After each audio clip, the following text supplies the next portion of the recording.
নমস্কার বন্ধু, আরেকটি অসাধারণ ভিডিও নিয়ে চলে এলাম আপনাদের সামনে। এই দেখছেন পাল্লাগুলো পালিশ। আমি আগের ভিডিও দিয়েছি যে কীভাবে পালিশ করতে হয়। তো এটা পালিশ হওয়ার পর ফিটিং হয়ে গেছে আমার পাল্লাগুলো। তো পাল্লাগুলো ফিটিং হওয়ার পর দেখতে কেমন লাগে তো সেটা দেখাতে চলেছি। পুরো ভিডিওটা না টেনে দেখে যান, তাহলে বুঝতে পারবেন পাল্লাগুলো কত সুন্দর একটি ফিনিশিং বা কত সুন্দর লাগছে।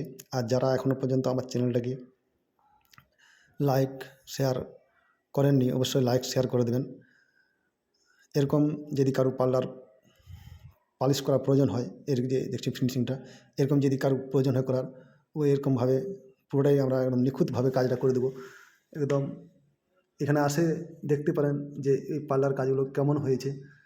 তো তারপরে আপনারা করাবেন। এটা এই যে জায়গাটা, এই জায়গাটা হলো যে জানলাগুলো সবই কিন্তু পালিশ করা আছে। এই জায়গাটা হলো গোপালনগরের রামকৃষ্ণ মিশন বা সারদা শিক্ষা নিকেতন, অনেকেই জানেন।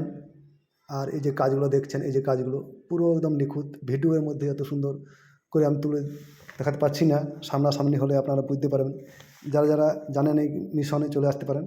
আর এই যে ফিনিশিংটা আমি একটু কাছের থেকে দেখাচ্ছি, এই যে দেখছেন ফিনিশিংটা একদম নিখুঁত। এত ঘিঞ্জি কাজগুলো আছে, কিন্তু কোথাও একটি কোনো কাঠের চোঁচবাজ দেখতে পাবেন না।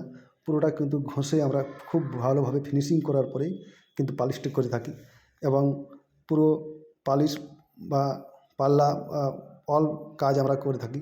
এখানে বলতে পারেন যে কাঠের কাজ এবং পলিশের কাজ এবং প্লাইয়ের যেসব ইনডোরের কাজগুলো সবই আমরা করে থাকি।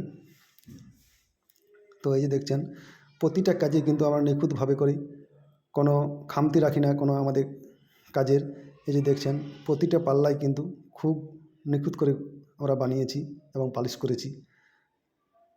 যে পালিশ যখন করি আমরা এরকমভাবে আমরা ফেলে পালিশগুলো করা হয়। তো আগের ভিডিও অবশ্যই দেখেছেন। আর যারা করাতে চান অবশ্যই আমার স্ক্রিনে দেওয়া নম্বরে কল করতে পারেন। Thank you.